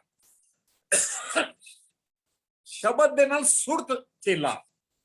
ਔਰ ਸਾਡੀ ਗੁਰੂ ਨਾਨਕ ਦੇ ਸਕੂਲ ਵਿੱਚ ਹਾਜ਼ਰੀ ਤਾਂ ਲੱਗੇਗੀ ਜੇ ਸੁਰਤ ਤੇ ਸ਼ਬਦ ਦਾ ਮੇਲ ਹੋਏਗਾ। ਤੁਹਾਡੀ ਅਟੈਂਡੈਂਸ ਤਾਂ ਲੱਗੇਗੀ। ਸੰਗਤ ਦਾ ਕਨਸੈਪਟ ਹੈ। ਗੁਰਦੁਆਰੇ ਜਾਂਦੇ ਹਾਂ, ਅਸੀਂ ਮੱਥਾ ਟੇਕਦੇ ਹਾਂ, ਪਰਿਕਰਮਾ ਕਰਦੇ ਹਾਂ, ਉੱਥੇ ਸੰਗਤ ਹੈ ਵੀ ਸੰਗਤ ਹਰ ਪ੍ਰਭ ਵਸੇ ਜੀਓ। ਲੇਕਿਨ ਜਿਹੜਾ ਸ਼ਬਦ ਗੁਰੂ ਸੁਰਤ ਧੁਨ ਚੇਲਾ, ਜਿਹੜੀ ਸੁਰਤ ਦਾ ਚੇਲਾ ਜਿਸ ਨੂੰ ਗੁਰੂ ਨਾਨਕ ਨੇ ਕਿਹਾ, ਗੁਰੂ ਸ਼ਬਦ ਨੂੰ ਕਿਹਾ, ਉਹਦਾ ਆਪਸ ਵਿੱਚ ਕਨੈਕਸ਼ਨ ਵੀ ਕਰਨਾ ਹੈ। ਉੱਥੇ ਵੀ ਮਿਲਣਾ ਹੈ। ਉਹ ਜਿਹੜਾ ਬੜਾ ਸ਼ਬਦ ਤੇ ਸੁਰਤ ਨੂੰ ਜਿਹੜਾ ਹੈ ਇਹ ਸਮਝਣਾ, ਇਸ ਨੂੰ ਸਮਝਣਾ ਬੜਾ ਜ਼ਰੂਰੀ ਹੈ। ਇਸ ਲਈ ਮੈਨੂੰ ਲੱਗਦਾ ਹੈ ਕਿ ਸਾਨੂੰ ਬੱਚਿਆਂ ਨੂੰ ਇਹ ਗੱਲ ਬੜੀ ਸਮਝਾਉਣ ਵਾਲੀ ਹੈ ਕਿ ਉਹ ਮੈਂ ਜਿਹੜੇ ਕਰਮ ਕਾਂਡਾਂ ਦੀ ਗੱਲ ਵਿੱਚ ਕੀਤੀ, ਤੇ ਉਸ ਟਾਈਮ ਬੜੇ ਕਰਮ ਕਾਂਡ ਸੀ ਗੁਰੂ ਨਾਨਕ ਸਾਹਿਬ ਟਾਈਮ, ਚਾਹੇ ਉਹ ਮੁੱਲੇ ਸੀ, ਚਾਹੇ ਉਹ ਬ੍ਰਾਹਮਣ ਸੀ। ਇਸੇ ਲਈ ਇਹ ਕਰਮ ਕਾਂਡਾਂ ਦੇ ਉਹਨਾਂ ਨੂੰ ਦੇਖ ਕੇ ਉਹਨਾਂ ਨੇ ਕਿਹਾ ਸੀ ਨਾਮ ਹਿੰਦੂ ਨਾਮ ਮੁਸਲਮਾਨ। ਮੈਂ ਨਾ ਕਰਮ ਕਾਂਡਾਂ ਦੇ ਬਿਲਕੁਲ ਹੱਕ ਵਿੱਚ ਨਹੀਂ ਆ। ਗੁਰੂ ਗ੍ਰੰਥ ਸਾਹਿਬ ਦਾ ਬੜਾ ਖੂਬਸੂਰਤ ਸ਼ਬਦ ਹੈ, ਅੰਦਰੋਂ ਅੰਨਾ ਬਾਹਰੋਂ ਅੰਨਾ, ਕੂੜੀ ਕੂੜੀ ਗਾਵੇ, ਦੇਈ ਧੋਵੇ ਚੱਕਰ ਬਣਾਏ। ਨਹਾਉਂਦਾ ਹੈ, ਆਪਣੇ ਮੱਥੇ ਤੇ ਤਿਲਕ ਲਗਾਉਂਦਾ ਹੈ, ਹਾਂਜੀ, ਮਾਇਆ ਕੋ ਬੋਤਾਵੇ, ਪਰ ਅੰਦਰੋਂ ਮਾਇਆ ਦੇ ਪਿੱਛੇ ਪਿਆ ਹੋਇਆ। ਤੇ ਜੇ ਪਾਠ ਕਰਨਾ ਹੈ, ਨਿਤਨੇਮ ਕਰਨਾ ਹੈ, ਤਾਂ ਫਿਰ ਸਾਨੂੰ ਬਹੁਤ ਜ਼ਰੂਰੀ ਹੈ ਕਿ ਉਸ ਨੂੰ ਇੱਕ ਫਰਜ਼ ਦੀ ਤੌਰ ਤੇ, ਜ਼ਿੰਮੇਵਾਰੀ ਦੀ ਤੌਰ ਤੇ, ਔਰ ਫਿਰ ਜਿਹੜਾ ਮੈਂ ਵਾਰ-ਵਾਰ ਕਹਿਣਾ ਕਿ ਉਸ ਨੂੰ ਸਮਝ ਕੇ ਜਿਹੜਾ ਅਸੀਂ ਪੜ੍ਹਨਾ, ਉਹ ਸਮਝਣ ਵਾਲੀ ਜਿਹੜੀ ਗੱਲ ਹੈ ਉਸ ਨੂੰ ਬਹੁਤ ਜ਼ਰੂਰ ਹੈ। ਅਸੀਂ ਮਜ਼ਹਬ ਤੇ ਜਿਹੜਾ ਹੁਲੀਆ ਹੈ ਇਸ ਤਰ੍ਹਾਂ ਗੱਠਮੈਠ ਹੋ ਗਿਆ, ਜਿਸ ਨਾਲ ਬੜੀਆਂ ਪ੍ਰੋਬਲਮਸ ਅਸੀਂ ਦੇਖ ਰਹੇ ਹਾਂ। ਸਾਨੂੰ ਹਰ ਤਰਫ ਕੌਮੀ ਤੌਰ ਦੇ ਉੱਤੇ, ਮੈਂ ਸ਼ੁਰੂਆਤ ਵੀ ਇੱਥੋਂ ਹੀ ਕੀਤੀ ਸੀ ਕਿ ਇੱਕ ਗੱਲ ਕਲੀਅਰ ਸਮਝ ਲੈਣਾ ਕਿ ਅਧਿਆਤਮਕਤਾ ਦੇ ਖੇਤਰ ਵਿੱਚ ਸ਼ਿਸ਼ ਬਣਨ ਤੋਂ ਬਿਨਾਂ ਅੱਗੇ ਨਹੀਂ ਵਧਿਆ ਜਾ ਸਕਦਾ। ਸਿੱਖ ਸ਼ਿਸ਼ ਜਿਹੜਾ ਡਿਸਾਈਪਲ ਜਿਹੜਾ ਹੁੰਦਾ ਹੈ, ਤਾਂ ਅੱਜ ਦੇ ਦੌਰ ਵਿੱਚ ਮਨੁੱਖ ਨੇ ਜਿਹੜਾ ਆਪਣਾ ਵਿਰਸਾ ਸੰਭਾਲਣਾ ਹੈ, ਤਾਂ ਇਸ ਲਈ ਬਹੁਤ ਜ਼ਰੂਰੀ ਹੈ ਕਿ ਅਸੀਂ ਜਿਹੜੀ ਹੈ ਉਹ ਮੁਹੰਮਦ ਇਕਬਾਲ ਨੇ ਇੱਕ ਗੱਲ ਕਹੀ ਸੀ ਕਿ ਇਸ ਦੌਰੇ ਤਰੱਕੀ ਕੇ ਅੰਦਾਜ਼ ਨਿਰਾਲੇ ਹੈ, ਜ਼ਿਹਨੋਂ में अंधेरे हैं सड़कों पे उजाले हैं। ਕਿ ਬਾਹਰੀ ਤੌਰ ਤੇ ਤਾਂ ਸਾਡੇ ਕੋਲ ਸਭ ਕੁਝ ਹੈ, ਪਰ ਅੰਦਰ ਦਾ ਜਿਹੜਾ ਸਭ ਕੁਝ ਹਨੇਰਾ ਹੈ। ਤੇ ਇਸੇ ਦੇ ਬਾਣੀ ਵਿੱਚ ਵੀ ਲਾਈਨ ਹੈ, ਬਾਹਰ ਦਿਸੇ ਚਾਨਣਾ ਦਿਲ ਅੰਧਿਆਰੀ ਰਾਤ। ਇਹ ਜਿਹੜੀ ਧਾਰਮਿਕ ਅਗਿਆਨਤਾ ਹੈ, ਉਸ ਕਰਕੇ ਅਸੀਂ ਜਿਹੜੀ ਹੈ ਉਹ ਉਸ ਕਰਕੇ ਅਸੀਂ ਅੱਜ ਟੱਕਰਾਂ ਖਾ ਰਹੇ ਹਾਂ। ਸਾਨੂੰ ਇਸ ਤਰ੍ਹਾਂ ਦੀਆਂ ਕਲਾਸਾਂ, ਇਸ ਤਰ੍ਹਾਂ ਦੇ ਕੋਰਸ ਜਿਹੜੇ ਨੇ ਉਹ ਸ਼ੁਰੂ ਕਰਨੇ ਪੈ ਰਹੇ ਨੇ। तो मैं इतना ही कहांगा कि मैं विनोबा भावे पढ़ रहा सी, शायद मैं अगे भी जिक्र किया सी पहले इसका, कि विनोबा भावे ने गुरु ग्रंथ साहब पढ़िया, गुरु नानक साहब पढ़े, जपजी साहब से उन्होंने काम भी किया है। तो विनोबा भावे ने जो जपजी साहब का टीका भी किया है विनोबा भावे ने, कि वो कहते हैं कि मनुख के सामने जो अज समस्यावां पेश आ रही ने, उन्हां दा हल सिर्फ दो शब्दां च है, निर्भव ते निर्वैर। कहते ने अगर ये दो शब्द अज जेड़े ने दुनिया अपना लवे, जेड़ा निर्भव है ते निर्वैर, ये सरीरक तौर ते नहीं, मानसिक तौर ते निर्भव होवे। मानसिक तौर ते डर नाल किसी दी पूजा ना करे, कि किसी ने कह दिता जी कि तैनू यह बीमारी है, तू फलानी थां ते जाके कर्म कांड कर, उत्थों भी मानसिक तौर ते भी निर्भव जेड़े ने वो बहुत जरूरी है। देखो धर्म दे दो थंब होंदे ने, एक विश्वास है, शरधा है, एक विचार है, हैं जी। ते जिहड़ा विश्वास है, शरधा है, ये शरधा दी जड़ जेड़ा है सदा ज्ञान होना चाहिए। ते जदों अगर असीं विचार बच्चों नूं नहीं दसांगे तां उहदे नाल आपस दे विच मजहबी टकराव होंदे ने। ते विचार ये है कि मानस की जात सब एक ही पहचान पे, या अव्वल अल्लाह नूर पाया कुदरत के सब बंदे, एक नूर ते सब जग या कौन भले कौन मंदे। तो मैनू यही अज दा मैं इत्थे ही गल करांगा। दो चार अगर कोई सवाल होणगे असीं कोशिश करांगे उन्हां सवालां दे उत्ते भी गल कर लवांगे। मैं अखीर विच इन्ना ही कहांगा कि एक बार मैं इस गल दी सानू माफी के अज उन्हां दा एकदम तबीयत खराब हो गई, ते इस करके सानू ये गल्लां करनियां पईयां। अज दे भी टॉपिक दी कोई मेरी भी बहुत तैयारी नहीं थी, जो कुछ समझ आया, क्योंकि मैं मनदा कि गुरु नानक साहब दी जितना भी अगर सिखिज्म है वो गुरु नानक साहब ने, जिन्हें गुरु नानक नूं समझ लिया उसने सिक्खी समझ ली। क्योंकि गुरु नानक जिहड़ा राह सी वो खुद परस्ती तो खुदा परस्ती तक दा राह सी। ते जे तुसी परमात्मा नूं खोज रहे हो तां उस विच ਇਹ ਦੇਖੋ ਕਿ ਉਹ ਪਰਮਾਤਮਾ ਨੂੰ ਮਨੁੱਖ ਵਿੱਚੋਂ ਖੋਜੋ, ਮਨੁੱਖ ਵਿੱਚੋਂ ਭਾਲੋ, ਉੱਥੋਂ ਦੇਖੋ ਕਿੱਥੇ ਕਿਸੇ ਵਸਤੂ ਨਾਲੋਂ ਪਰਮਾਤਮਾ ਮਨੁੱਖ ਵਿੱਚ ਵਧੇਰੇ ਸਾਕਾਰ ਹੈ। ਜਿਹੜਾ ਪਿਛਲੇ ਹਫਤੇ ਅਸੀਂ ਉਹ ਕੀਤਾ ਸੀ ਟੌਪਿਕ ਨਿਰਗੁਣ ਸਰਗੁਣ ਕਿਹਾ ਹੈ ਜੀ। ਤੋ ਇਸ ਲਈ ਜਿਹੜੀ ਵਿਚਾਰ ਦੀ ਗੱਲ ਹੈ ਉਹਦੇ ਵਿੱਚ ਵੀ ਸਾਨੂੰ ਗੁਰਬਾਣੀ ਨੇ ਬੜਾ ਸਪਸ਼ਟ ਕਿਹਾ, ਪੜ੍ਹੇ ਸੁਣੇ ਕਿਆ ਹੋਈ, ਜੋ ਸਹਿਜ ਨਾ ਮਿਲਿਓ ਸੋਈ। ਸਹਿਜ ਜਦ ਤੱਕ ਨਹੀਂ ਮਿਲਿਆ ਤਬ ਉਹ ਸਹਿਜ ਮਿਲਣਾ ਵਿਚਾਰ ਨਾਲ। ਇਸ ਲਈ ਵਿਚਾਰ ਦੀ ਮੈਂ ਜਿਹੜੀ ਵਾਰ-ਵਾਰ ਗੱਲ ਕਰਦਾ ਕਿ ਜਦੋਂ ਮੈਂ ਪਹਿਲਾਂ ਸ਼ੁਰੂਆਤ ਵੀ ਕੀਤੀ ਸੀ, ਇੱਕ ਗੱਲ ਮੈਂ ਕਹੀ ਸੀ ਕਿ read the line, read between the line, read behind the line. Read behind the line ਦਾ ਜਿਹੜਾ ਮਤਲਬ ਇਹ ਸੀ ਕਿ ਜਿਹੜਾ ਅਸੀਂ ਜੋ ਹੈ ਉਸ ਨੂੰ ਸਮਝਣਾ। ਗੁਰਦੁਆਰਿਆਂ ਵਿੱਚ ਅਸੀਂ ਸੱਚ ਜਾਣਨਾ ਕਿ ਗੁਰਦੁਆਰਿਆਂ ਵਿੱਚ ਅਸੀਂ ਜਦੋਂ ਵੀ ਜਾਂਦੇ ਹਾਂ ਕੋਈ ਨਾ ਕੋਈ ਮੰਗ ਕਰਦੇ ਹਾਂ। ਮੈਂ ਕਿੱਥੇ ਪੜ੍ਹਿਆ ਸੀ ਕਿ ਗੁਰਦੁਆਰਾਜ਼ ਆਰ ਜਾਂ religious places are not for begging, gurdwaras are for learning. ਇਹ ਸਾਡੀਆਂ ਪਾਠਸ਼ਾਲਾ ਨੇ, ਸਾਡੇ ਸਕੂਲ ਆਫ ਸਪਿਰਿਚੁਅਲ ਕਾਲਜ ਨੇ, ਸਾਡੇ ਸਕੂਲ ਆਫ ਥਾਟ ਨੇ। ਤੋ ਅਗਰ ਅਸੀਂ ਇਹਨਾਂ ਦੇ ਵਿੱਚ ਗੁਰਦੁਆਰਿਆਂ ਨੂੰ ਅਸੀਂ ਸਕੂਲ ਆਫ ਥਾਟ ਜਿਸ ਵੇਲੇ ਬਣਾ ਲਵਾਂਗੇ, ਮੈਨੂੰ ਲੱਗਦਾ ਕਿ ਸਾਨੂੰ ਇਹ ਜਿਹੜੀਆਂ ਇੰਨੀਆਂ ਗੱਲਾਂ ਅਸੀਂ ਨਮੂਸ਼ੀ ਵਾਲੀਆਂ ਕੀਤੀਆਂ ਜ਼ਰੂਰਤ ਨਹੀਂ ਪਏਗੀ। ਮੈਂ ਇੱਥੇ ਹੀ ਆਪਣੀ ਬਾਣੀ ਨੂੰ ਵਿਰਾਮ ਦੇਣਾ। ਵਾਹਿਗੁਰੂ ਜੀ ਕਾ ਖਾਲਸਾ, ਵਾਹਿਗੁਰੂ ਜੀ ਕੀ ਫਤਿਹ। ਕੋਈ ਗੱਲਬਾਤ ਕਰਨਾ ਚਾਹੀਏ ਤਾਂ ਅਸੀਂ ਕਰ ਸਕਦੇ ਹਾਂ 5-10 ਮਿੰਟ ਲਈ। ਵੀਰ ਜੀ ਵਾਹਿਗੁਰੂ ਜੀ ਕਾ ਖਾਲਸਾ, ਵਾਹਿਗੁਰੂ ਜੀ ਕੀ ਫਤਿਹ। ਹੈਲੋ, ਹਾਂਜੀ ਭੈਣ ਜੀ ਸੁਣ ਰਿਹਾ। ਹਾਂ, ਮੈਂ ਕਹਿ ਰਹੀ ਤੁਸੀਂ ਮੋਰਲ ਵੈਲਿਊ ਯੂਨੀਵਰਸਲ ਟੌਪਿਕ ਛੇੜ ਲਿਆ, ਔਰ ਇਹ ਖਾਲੀ ਬੱਚਿਆਂ ਲਈ ਨਹੀਂ, ਸਾਡੇ ਲਈ ਵੀ ਬਹੁਤ ਜ਼ਰੂਰੀ ਹੈ। ਤੁਸੀਂ ਵਿੱਚ ਗੱਲ ਕਰ ਰਹੇ ਸੀ ਜੰਗਲ ਤੇ ਸਿਵਲਾਈਜੇਸ਼ਨ ਦੀ, ਤੇ ਮੈਨੂੰ ਦੋ ਗੱਲਾਂ ਯਾਦ ਆ ਰਹੀਆਂ ਸੀ ਕਿ ਕਿਸੇ ਪੋਇਟ ਦੀਆਂ, ਐ सांप तुम सभ्य तो नहीं, ऐ सांप तुम सभ्य तो नहीं, नगर में बसना भी नहीं सीखा, फिर बताओ विष कहाँ से पाया, डसना कहाँ से सीखा। तो जिते जानवरों तो भी गए गुजरे हैं, वैसे देखा जाए तो बहुत लोड़ है। ਭੈਣ ਜੀ ਮੈਂ ਜਿਹੜੀ ਗੱਲ ਕੀਤੀ ਉਹ ਇਸ ਲਈ ਕਿ ਜੇ ਮਾਂ-ਬਾਪ ਇਹ ਗੱਲਾਂ ਸਮਝ ਲੈਣਗੇ ਆਟੋਮੈਟਿਕਲੀ ਬੱਚਿਆਂ ਤੱਕ ਚਲੀ ਜਾਣੀ ਹੈ। ਬਿਲਕੁਲ ਬਿਲਕੁਲ, ਪੇਰੈਂਟਸ ਨੂੰ ਸਮਝਣਾ ਬਹੁਤ ਜ਼ਰੂਰੀ ਹੈ। ਮੈਂ ਇੱਕ ਮੇਰਾ ਕੁਐਸਚਨ ਵੀ ਸੀ, ਮੇਰੀ ਇੱਕ ਮਿੰਟ ਸੁਣੋ।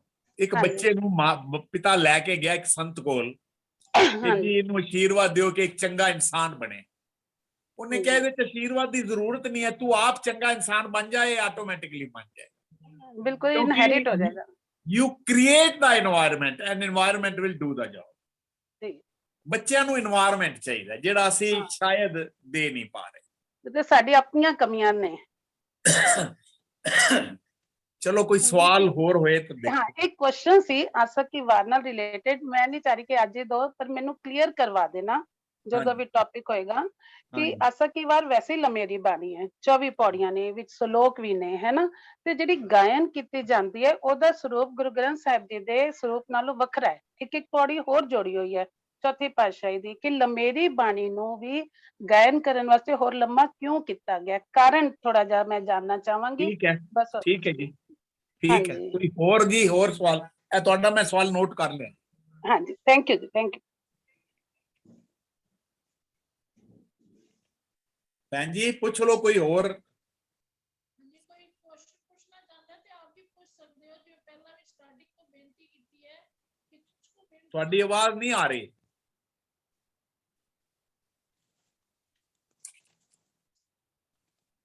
ਸਟਾਰਟਿੰਗ ਤੋਂ ਵੀ ਬੇਨਤੀ ਕੀਤੀ ਹੈਗੀ ਹੈ ਕਿ ਕੋਈ ਵੀ ਕੁਐਸਚਨ ਪੁੱਛਣਾ ਚਾਹੁੰਦਾ ਜਿਹੜਾ ਸਬਜੈਕਟ ਚੱਲ ਰਿਹਾ ਹੋਏਗਾ ਉਸ ਤੋਂ ਰਿਲੇਟ ਆਪ ਜੀ ਕੁਐਸਚਨ ਪੁੱਛ ਸਕਦੇ ਹੋ। ਆਊਟ ਆਫ ਸਿਲੇਬਸ ਕੋਈ ਚੀਜ਼ ਨਹੀਂ ਹੋਣੀ ਚਾਹੀਦੀ ਤੇ ਆਪ ਜੀ ਕੁਐਸਚਨ ਪੁੱਛ ਸਕਦੇ ਹੋ, ਸਰ ਦਾ ਜਵਾਬ ਦੇ ਦੇਣਗੇ, ਨਹੀਂ ਤੇ ਨੈਕਸਟ ਟਾਈਮ ਜਦੋਂ ਉਹ ਟੌਪਿਕ ਹੋਏਗਾ ਉਸ ਤੋਂ ਰਿਲੇਟ ਕੁਐਸਚਨ ਦਾ ਜਵਾਬ ਮਿਲ ਜਾਏਗਾ। ਕਿਉਂਕਿ ਸੰਗਤ ਵਿੱਚੋਂ ਕਾਫੀ ਡਿਮਾਂਡ ਆ ਰਹੀ ਸੀ ਕਿ ਕੁਐਸਚਨ ਆਨਸਰ ਦੇ ਲਈ 5 ਮਿੰਟ ਜਾਂ 10 ਮਿੰਟ ਰੱਖੇ ਜਾਣ, ਇਸ ਕਰਕੇ ਉਸ ਚੀਜ਼ ਨੂੰ ਹੀ ਅਸੀਂ ਮੇਨ ਰੱਖ ਕੇ ਅਸੀਂ ਤਿਆਰ ਹਾਂ। ਅਸੀਂ ਹਰ ਵਾਰ ਰੱਖ ਲਵਾਂਗੇ 5-6 ਕੁਐਸਚਨ। ਅਸੀਂ 5-7 ਮਿੰਟ ਪਹਿਲੇ ਲੈਕਚਰ ਖਤਮ ਕਰਕੇ ਤੇ ਕਰ ਲਵਾਂਗੇ ਨੈਕਸਟ ਟਾਈਮ। ਠੀਕ ਹੈ। ਹੈ ਜੀ ਕੋਈ ਸਵਾਲ ਜਾਂ ਫਤਿਹ ਕਰੀਏ? ਫਤਿਹ ਹੀ ਕਰ ਦਿੰਦੇ ਆ ਸਰ, ਕੋਈ ਆਇਆ ਨਹੀਂ ਸਰ। ਅੱਛਾ ਠੀਕ ਹੈ। ਵਾਹਿਗੁਰੂ ਜੀ ਕਾ ਖਾਲਸਾ, ਵਾਹਿਗੁਰੂ ਜੀ ਕੀ ਫਤਿਹ।